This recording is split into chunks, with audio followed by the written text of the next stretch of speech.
calling on the Department of Justice to investigate the City of Mount Vernon Building Department, the Mayor's office, and the Corporation Counsel's office pertaining to how this house was awarded the demolition contract to knock down this house. What I have here, which I'll give out to is copies of documents of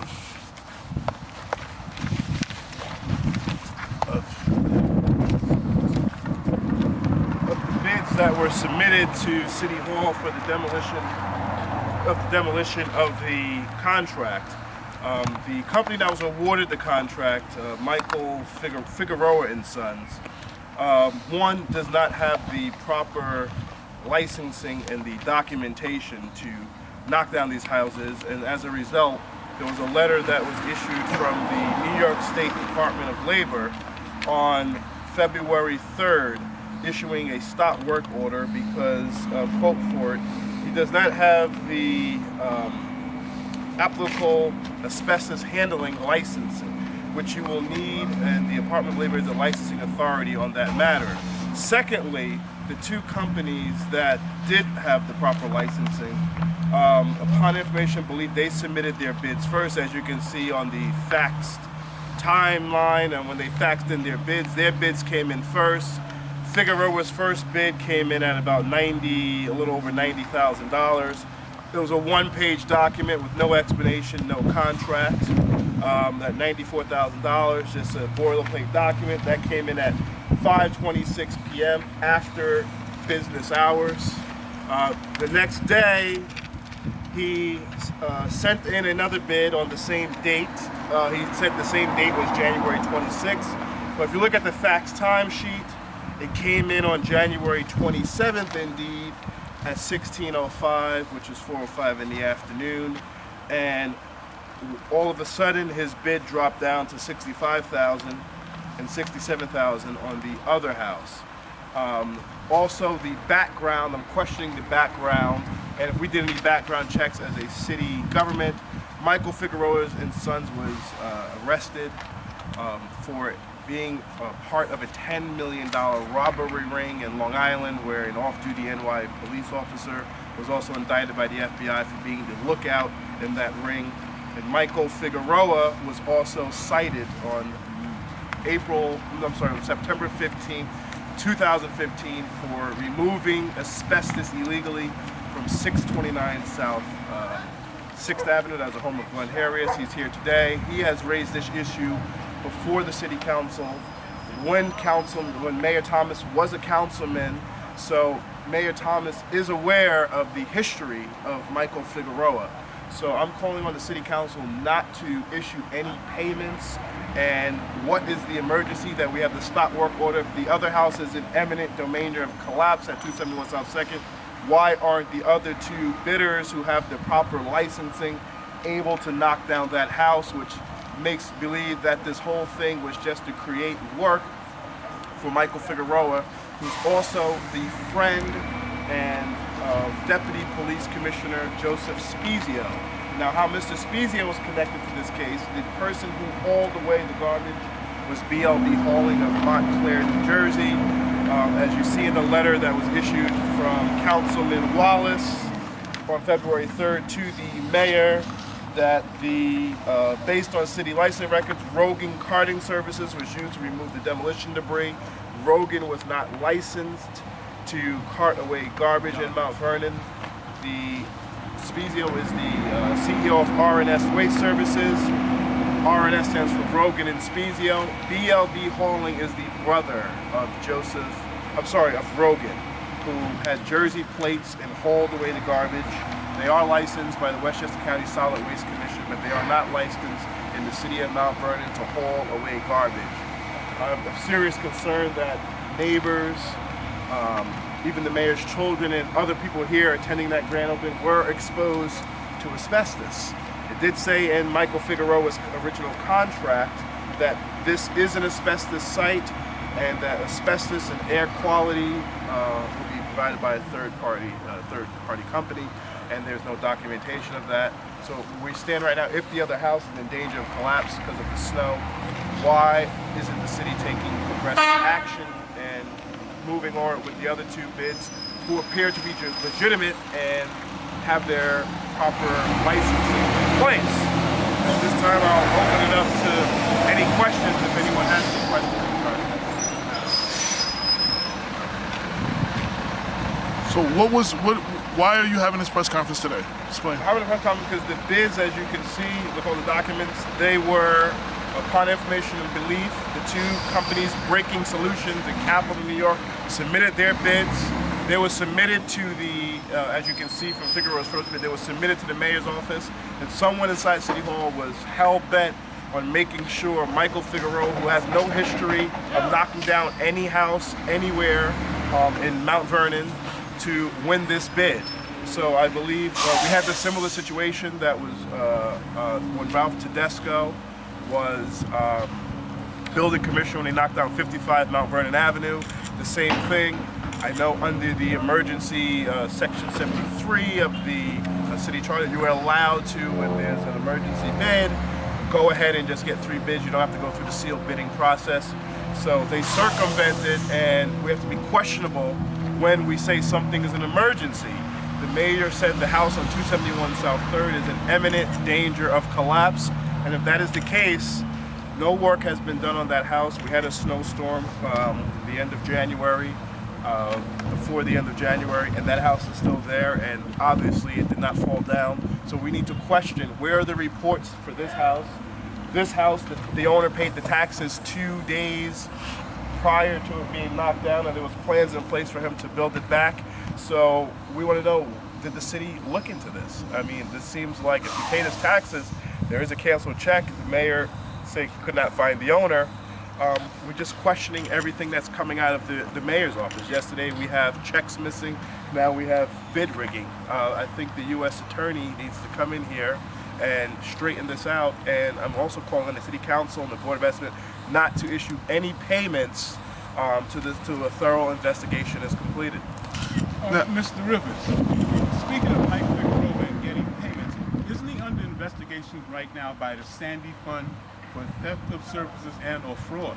Yes, he is actually, and if you want to come say it first, actually for removing asbestos and from your house without a license. This is Mr. Harris right here, 629 South 6th Avenue. His address is cited in the letter from the Department of Labor.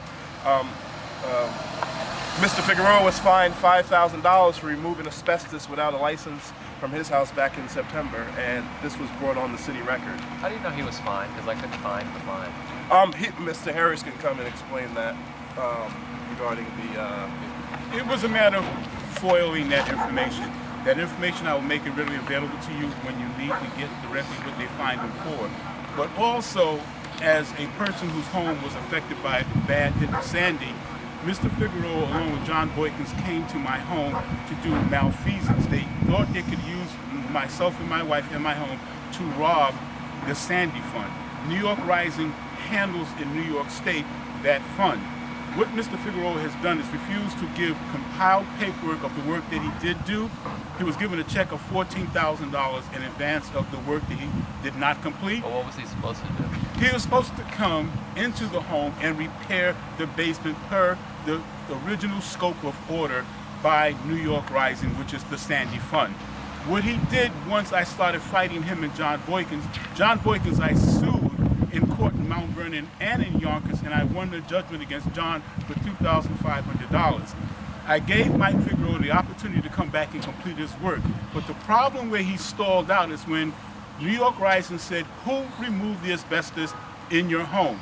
Mike came back to me and offered me a falsified document of another company removing asbestos at another home and put my home there, and I refused to submit that paperwork, to which we then fell out, and he stepped away from the work in my home. I am now suing Mike Figueroa in Mount Vernon Court for getting back $5,000 of the original $14,000 that he had. And New York Rising legal department is sort of not trying to give me the information because they still have Mike under a fraud investigation. That's not completed yet, but they will provide me a number to their legal department where you could call and further inquire how far they're along the line that they progress with that fraud investigation against said Mike Figueroa and Sons. Gentlemen, that's it for me. Let Mr. Rivers complete his. Now, Mayor Thomas said, after I questioned him about the Low HUD article about Mike Warren, he said that he didn't know, that he was unaware of it, and he depended on Mike Warren to know, since he had been building commissioner for over 8 years, to know what he was doing.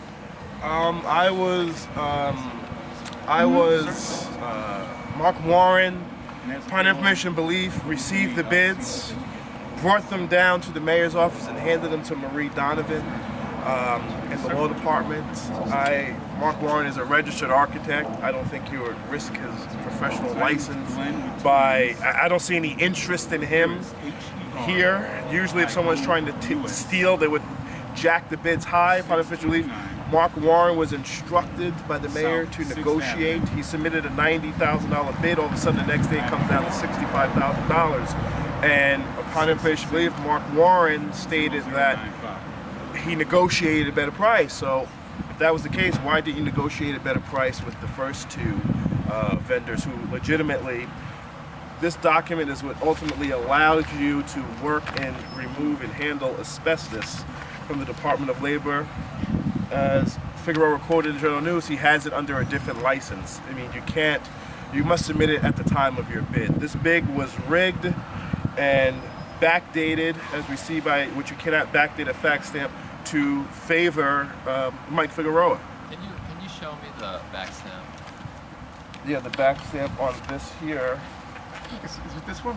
The second bid here where he dated it January 26th. And you see here from the fax, it came in on January 27th at 5:02 p.m.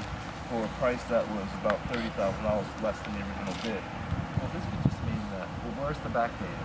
Is this the backdating? That's the backdating. He changed it to make it seem like this was his original bid that came in the first time. And this was when it really was faxed in. Figueroa with his fax number, and it matches up to his fax number here. Well, couldn't that just mean that he wrote this letter the day before and sent it in? Like that, or that? No, he sent it in on this date. No, right. That may be the right. Well, this is the first one that came in. Figueroa the 26th at 5:25. He sent it too. He was told to reduce the numbers on his bid. Because so that's he would all get the city was willing bid. to pay. So this came in Thursday. If that was the case, then this bid would have came in first, because this was faxed in the 27th. Right. And this was faxed in the 26th.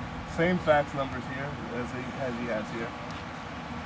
Yeah, so you're saying that somebody in the office that was receiving the bids told Mr. Figueroa. Gave him, if you look at his first bid, it was a blank one-page sheet with really not much scope of work what he's going to do. That one's.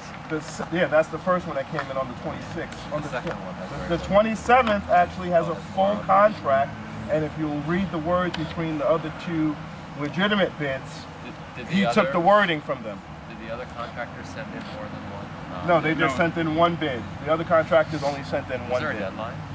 There was no, as far as I know, no, it was ASAP. This was the 26th. I believe we had the storm that Monday. Mark Warren was told part of it was they wanted Figueroa. He submitted the bid, and then Mark Warren said we need to get 3 bids. These other 2 companies are legitimate. All they do is demolition. One is knocking down something on Sanford Boulevard. Capital does work all over the county. This other new guy, Mike Figueroa. Are contractors able to submit revised bids? It's not normal. No, I mean, if you was able to negotiate with them, I would negotiate it with the other 2 and say, listen, can we get a better price? We got right. I mean, the whole point of bidding is that exactly, and they circumvent the laws with this emergency demolition. So obviously, the other word being emergency. In an emergency, you forego any normal ebb and flow. Sealed bid process. You would usually request RFP. In the house on South 2nd, if it was an imminent danger, like the mayor said, it's still standing. Why not go with one of these other companies that have their paperwork? which seems they're trying to wait for this guy to get certified, and I don't think It's he'll ever called be freezing certified. them out. That's exactly what took place. Because if anybody says we have 3 and a need of 3, you should go back to all 3 in the process and make them an offer. Can you live with this? You're not supposed to. You're not supposed to go back. You're not supposed to go So back. that's exactly what they did. But also too, you're dealing with Exactly. you're dealing with at least 3 levels of activity. Yes. On one level, you're saying that the contractor involved is legally implicated in some unscrupulous activity. Okay. 2, that under the laws of the state of New York, which require licensing, proper licensing to do that, he doesn't have it. These go down a legal trail. Okay. Well, he's also being prosecuted by the United States Attorney's Office for But his. he hasn't been convicted, right? He hasn't been convicted, but that should raise a red flag. Like I would stay away from this guy. In terms of We have a question over here? Be accepting a You- contract from. You provided documentation whereby Would you want someone for this who would more emergency accept demolition, somebody But- three even if companies they- bid it. but They look, weren't even if they sealed did do a bids, background correct? check on Correct. him, Okay, excuse me, so without 2 him companies come up, supplied because an original he bid. hasn't been This convicted. 3rd company supplied an original bid, then forwarded a amended bid that was lower than the 2 previous companies, correct? Correct. Under New York state law, isn't that underlying factors of bid rigging? Yes. Yes. It is.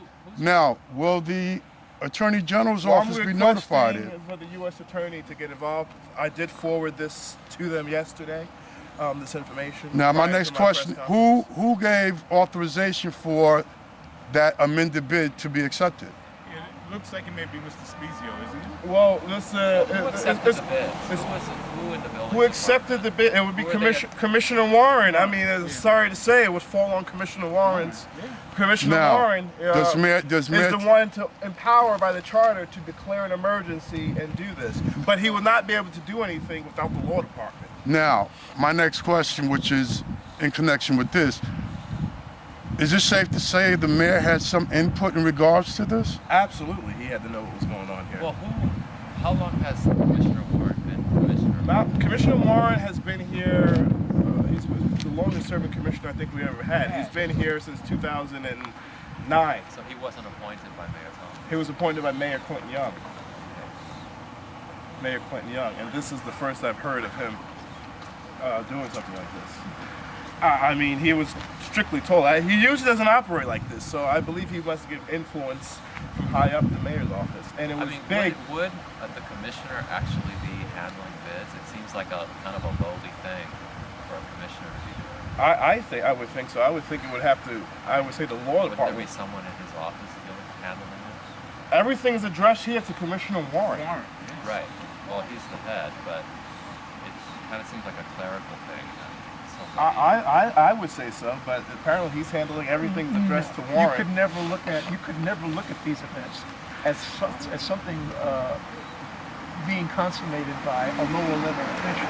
Absolutely not. But I know there is an Because investigation. anything that comes out of a commissioner's office is signed off and acknowledged by him. by him, yeah.